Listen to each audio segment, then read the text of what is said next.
ધારાસભ્ય અમૂલ ભટ્ટ આવ્યા મેદાને।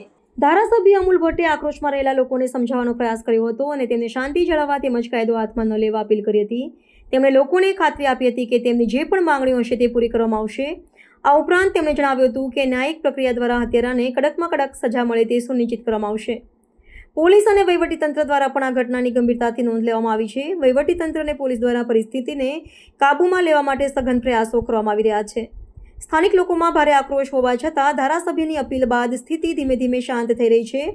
પોલીસ દ્વારા આ ઘટનાની ઝીણવટભરી તપાસ હાથ ધરવામાં આવી છે અને આરોપીની ધરપકડ કરવા માટેની કાર્યવાહી પૂરજોશમાં ચાલી રહી છે। આ ઘટનાએ શહેરમાં સલામતી અને સુરક્ષાના મુદ્દાને ફરી એકવાર ચર્ચાના કેન્દ્રમાં લાવી દીધો છે।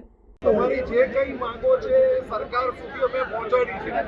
આપણા વિસ્તારની શાંતિ જળવાઈ રહે એટલે હું આપને બે હાથ જોડીને નમ્ર વિનંતી કરું છું કે આપની જે કંઈ પણ માંગ હશે, સ્કૂલ સામે હશે, સંચાલકો સામે હશે, જેની સામે હશે તેની સામે સરકારમાં રજૂઆત ઓલરેડી થઈ ગઈ છે, અમે કરી રહ્યા છીએ। કાયદો અને વ્યવસ્થાની પરિસ્થિતિ જળવાઈ રહી છે, એટલા માટે હું આપને નમ્ર વિનંતી કરું છું કે ધીરે ધીરે આપણે અહીંયાથી વિખરાઈએ। દીકરાની અંતિમ યાત્રા બાકી છે, હજી હું ત્યાં પણ જઈને આવ્યો છું।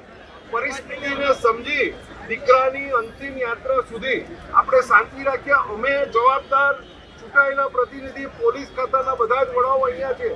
કોઈ પણ જાતની કોઈ પણ મુશ્કેલી તમને નહીં થાય, કોઈને બક્ષવામાં નહીં આવે એની ખાતરી હું આપું છું, સરકાર તરફથી આપું છું। સરકાર સાથે વાત થયેલી છે, પરંતુ કોઈ પણ પબ્લિક પ્રોપર્ટીને નુકસાન કરી આપણે પોતે ગુનામાં સંડોવાઈએ, કોઈને બળજબરી ક્યાંક અહીંયા વાગી કરી જાય તો એ પણ આપણા માટે હિતાવહ નથી।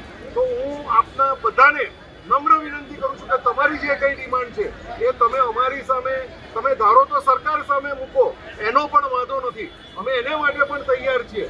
પરંતુ આજે આપણે જે કંઈ કરવા માંગીએ છીએ એ શાંતિપૂર્ણ રીતે કાયદાની સાથે કરીશું।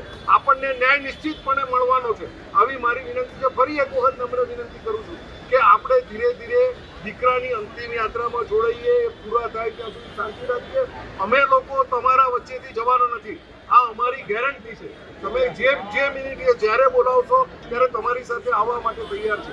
પણ ફરી હાથ જોડીને વિનંતી કરું છું કે પરિસ્થિતિએ સંજોગો અને જે રીતનો બનાવ બન્યો છે ખૂબ દુઃખની છે, ખૂબ દુઃખનો છે। આપણા ઘરનો દીકરો ગયો છે, આપણે થોડી શાંતિ રાખીએ, આવી મારી આપ સર્વેને નમ્ર વિનંતી છે। સરકાર વતી અને અમારા બધા ચૂંટાયેલા પ્રતિનિધિઓ આપ સર્વેને હું વિનંતી કરું છું, આપને કંઈ પણ હોય તો અમે આપની સાથે છીએ।